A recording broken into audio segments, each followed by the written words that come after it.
White got into big trouble. Here, as in the Reshevsky game, White should have played g3, getting the king out of the way, off the f-file, covered up, and also off the a7 g1 diagonal.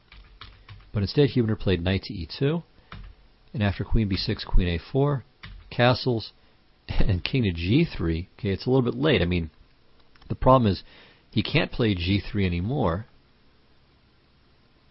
because after f takes e5, we've got a pin on this diagonal, we've got a pin on the file. So after f takes e5, knight d takes e5, White is just lost. It's just game over here already with a crushing double attack hitting f3 and d3. So Huebner played king to g3, which is probably not ideal. Ray lashed out with g5, okay, queen c2, rook f7, and black is much better here.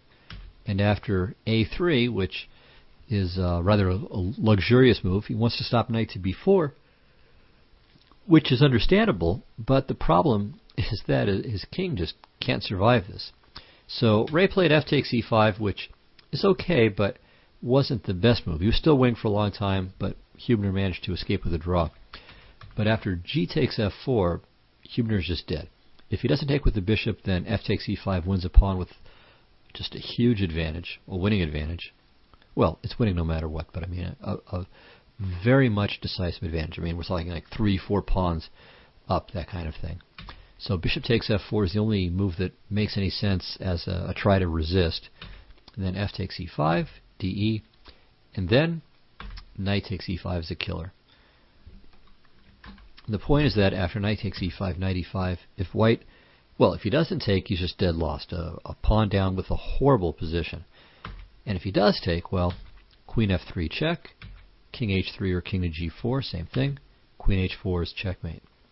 So this is an illustration of the kind of danger that White faces with his king out there, and why it's important to play g3 and get the king off the f-file, off the a7 g1 diagonal as quickly as is practicable. So back to the game. So that was what we just looked at, was c takes d4, c d4, f6, and then queen b6, and so on. All right, in our game, in our main game, Reshevsky-Vaganian, black played queen to b6, so very logical move. Reshevsky played knight e2, and you can see, I mean, very optimistic. He wants all of his minor pieces to be developed ideally, and he wants f4 in, and he wants to be able to recapture on d4 with a pawn. And, you know, if you can get all this in, then fantastic. But it's not going to prove so easy. So now we start to hit the white center, f6. Okay, now here, at the time this game was played, e takes f6 was a novelty. So a couple of other possibilities. There's king to g3, and I don't think you'll be shocked to discover that this move got White into a lot of trouble. So g5, of course. We're trying to just blast this, just crack open this pawn center that White is trying to hide behind, and of course open lines against the white king. So rook e1, c takes d4, and in a game between Kostro and Wolfgang Ullmann, the great German grandmaster and French specialist, White played c takes d4. But I'm sorry, no, I apologize. This was not Kostro-Ullmann. This would have been a better way for White to play.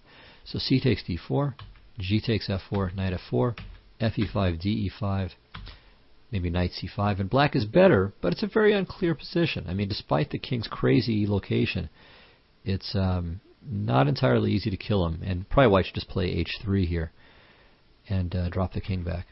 If rook to g8 check here, well, king h3 and then maybe g3 will hold the fort. So it's hard to believe at first that the white king can even survive here.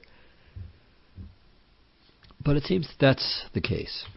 Anyway, in this position, this is a game of Dorian Vaganian from T-side in 1974, and White played knight e takes d4. Now Dorian is a very, very strong player.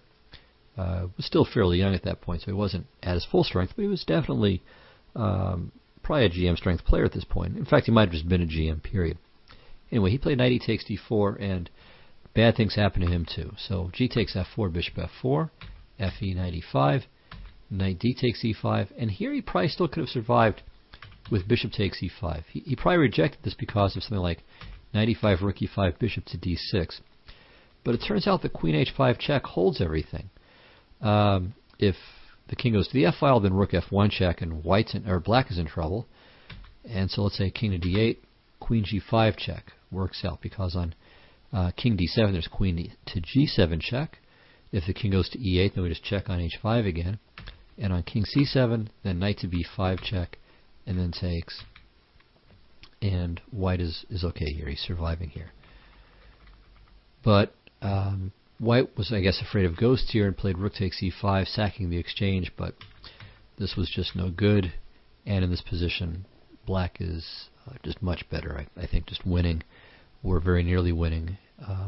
He's up in exchange, and white's king is in trouble.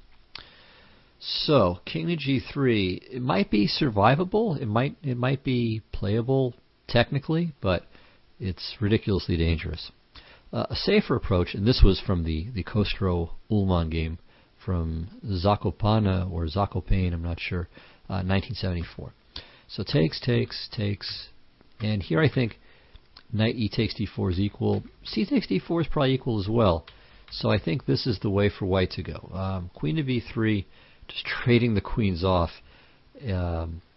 Black is fine after this, but white is certainly avoiding some huge potential danger. Well, Reshevsky played e takes f6, so he had no fear here.